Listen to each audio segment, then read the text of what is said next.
Howdy friends, Rifle Terry here.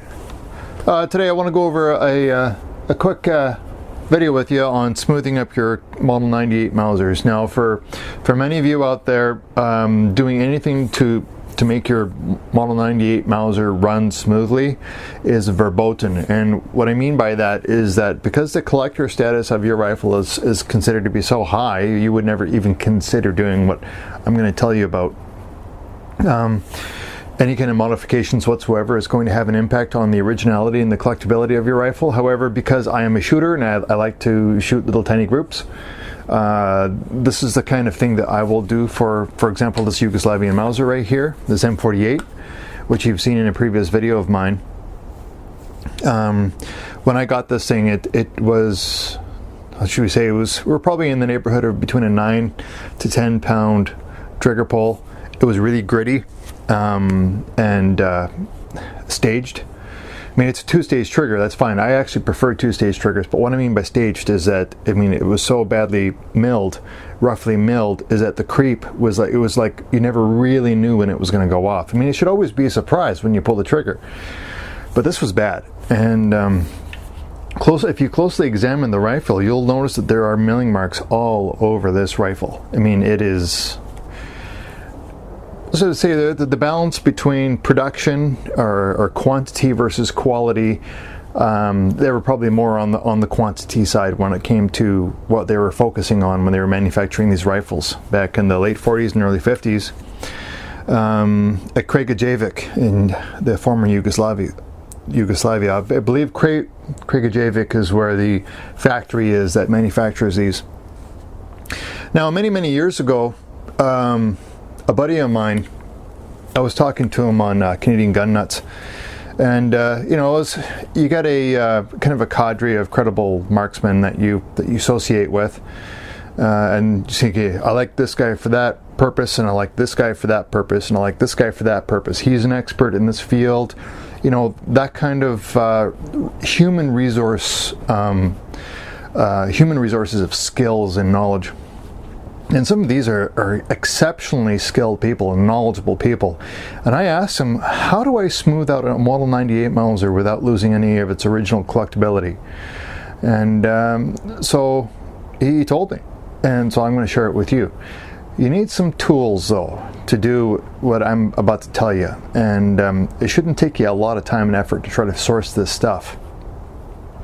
So we'll switch the camera around, we'll do some close-ups of the rifle, and I'll show you a little baggie that he gave me, which I have found exceptionally useful in the process that I'm about to explain to you now. So if you want to know more, stay tuned. Here we are. So as you can see here with this Yugoslavian M48, is that the inside of the rifle has, these are called the raceways, just in case you're wondering. These surface areas here, which actually, you know, a good portion of your bolt is going to be running up and down the raceways. And so this is, if the milling on your raceways is rough, as it is, as you can see with this rifle, and on the inside of the receiver in this area, then your bolt is going to be sticky because a fair amount of surface area is involved between these surfaces rubbing back and forth. You can hear it, right? You can hear it. It's pretty noisy. So the idea here is to smooth the surfaces out so that they're running as smoothly as possible. So there's some basic tools that you can apply to this. You'll see that also the receiver, I should say the bolt, has a similar problem in that the bolt has some relatively rough surfaces as well, and you will also experience, especially in this area here, the forward area of the bolt where the lugs are, is that the extractor, this is the retaining clamp for your extractor, is that you may feel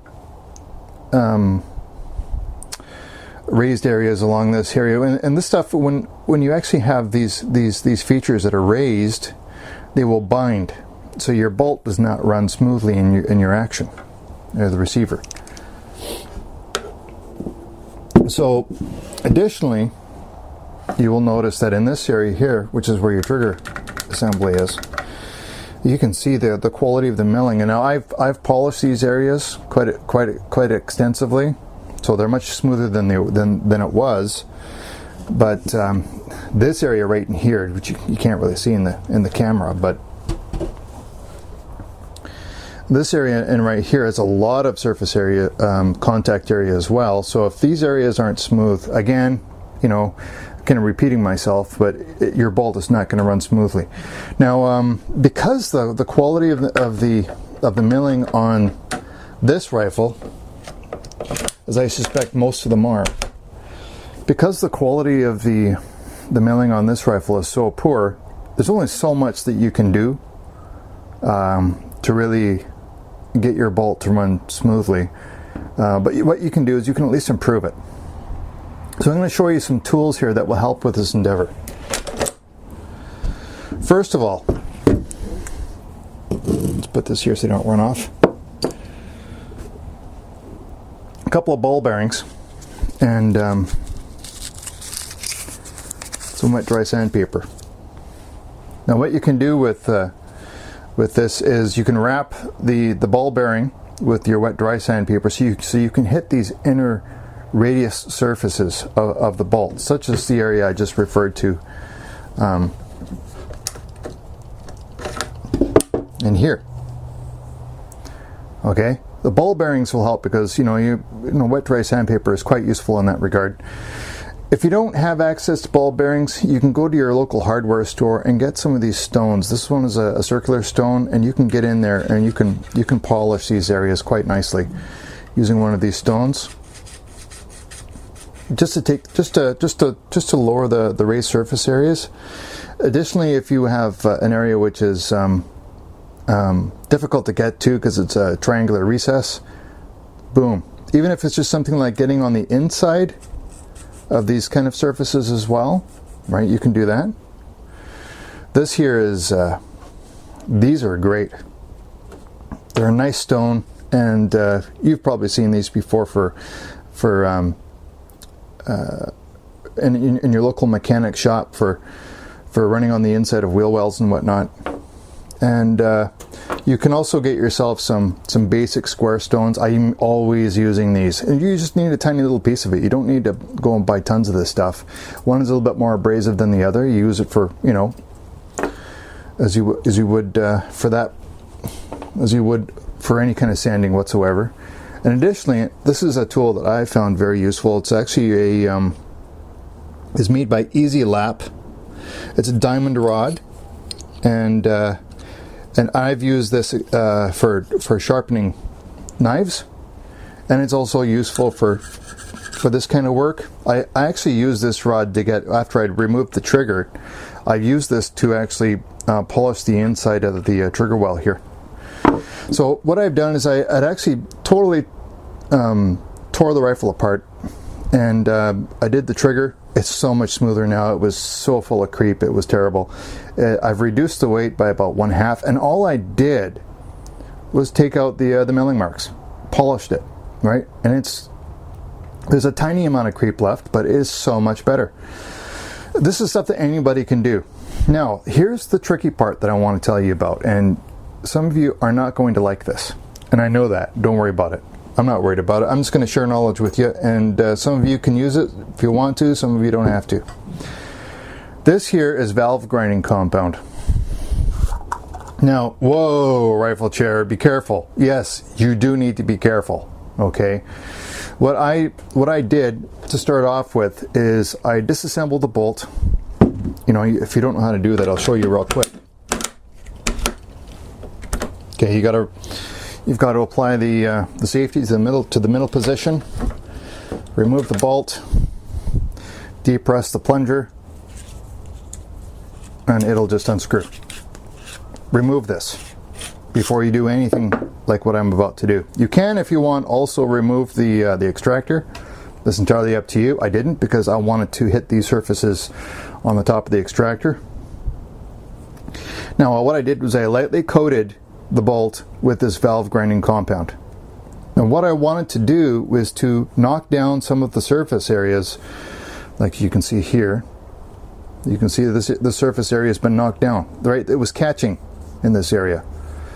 You know, you're fighting to run that bolt back and forth. You're trying to just knock down the raised areas. If it's a recess, it's not going to be receiving any polishing. So I coated the bolt, put it back, and I just ran it back and forth. Back and forth. Just like this.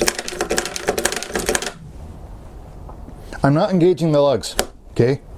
Do not engage the lugs if you're running a polishing compound.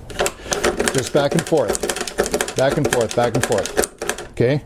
That's all you need to do. Back and forth until you may need to give it 2 or 3 coats because it's going to be gritty, it's going to be difficult, you're going to fight with it a little bit. But you just keep it up, and then you remove all of it. It's really, really sticky. It's going to be difficult to get off. You want to make sure that you get all of it off. You reapply if you need to, and you'll see that raised surfaces or contact areas are going to be brighter because that's the intention of the purpose of the program here. You should also remove your ejector or your bolt release. You should unscrew that and take it out because it's just another thing to get in the way. So you do that back and forth, back and forth. Do not engage the lugs. And the reason why you don't want to engage the lugs or close the bolt, because I don't want you polishing in the area of the lugs. I don't want you to affect your headspace. Okay, I'm not going to explain to you what headspace is, but it's important that you follow the directions as I'm providing them to you, because if you open up your headspace, that's not good. You don't want to do that. Just back and forth. Okay. Once you've done that, you know, until you're satisfied with what you got, then you can actually move down to like a non-embedding board cleaning compound. Like this here, it's actually kind of a light lapping material. This is from Brunel's. Okay. You can try that a little bit, and basically the same idea as with the valve grinding compound. There's different viscosity or what's the word I'm looking for? Grittiness of different valve grinding compounds. I recommend you get the really fine stuff. And then you can run the JB weld, doing exactly the same thing back and forth, back and forth. And you'll find that the raised areas are significantly reduced to the point where your bolt is nice and smooth. Then what you want to do is you basically just want to get some 1200 grit wet dry sandpaper and just run it back and forth with some oil, polish it all up, especially in this area here, and shine her up. You can also do the same thing on the inside, but only just touch it up a little bit, and you should see a fairly significant improvement in that area here. You could also do, I suppose, the shaft of your firing pin. I never did. And after you've done that a few times, you will see a marked improvement. Again, I don't think I'm necessarily affecting the collectability of the rifle, but I am certainly increasing the shootability of the rifle to the extent where I think you'll see groups significantly improve. Okay, this is just ideas for you. I mean, if you're not comfortable doing it, don't. But these are little things that you can do on your own, within the privacy of your own house, and not have to worry too much. But just be smart about it. Instead of, anyway, just food for thought for you. On smoothing this up. So this is something that was shown to me by somebody who was extremely experienced in this area, and I'll take his word for it. And I tell you, it does provide excellent results.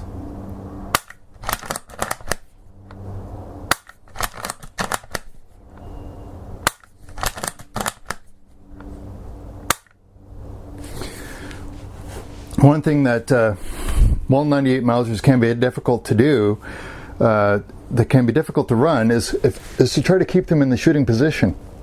Okay, lifting that bolt, the cock on opening, pulling it back, pushing it forward and down again can be difficult. Do not lower the rifle, cycle it, do that every time, just for the purpose of efficiency of running a rifle, is to keep it in the shooting position at all times, whenever possible. And unless you're able to do that, I mean, this is supposed to be a battle rifle. You're supposed to be able to run it smoothly and efficiently in those kinds of circumstances where you need to get rounds down range quickly. Well, then that's the way you need to shoot this rifle. If you can't do that because the action is so rough, then you're certainly not doing yourself any favors. I mean, in this example, the ammunition I'm running is because I have the intention to carry this every once in a while in the bush for trail defense. This is a 220 grain Hornady interlock.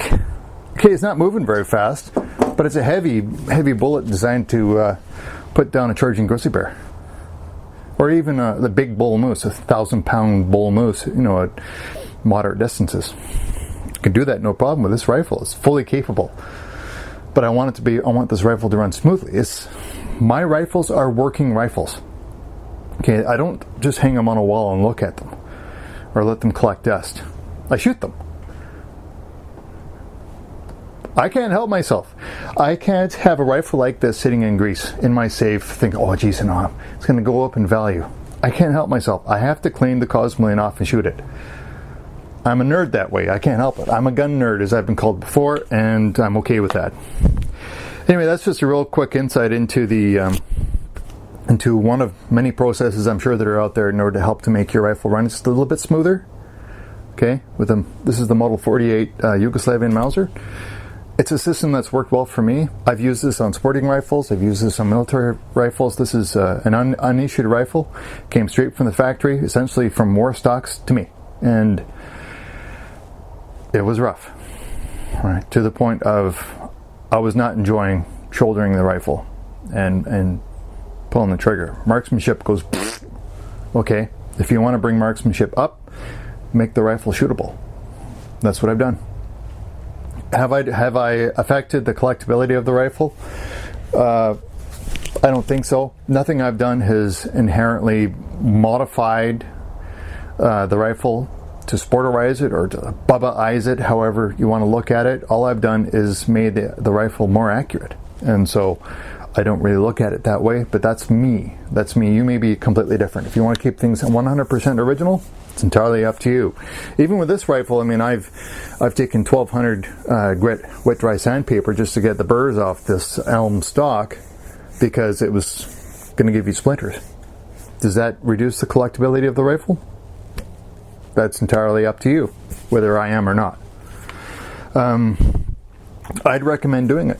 It's your value system. What's more important to you? Nice tight groups or a rifle that runs rough? Because you want to keep it original. There's no wrong answer. I hope you enjoyed the video, folks. Rifle Tour signing off, and as always, Maple Leaf up.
you.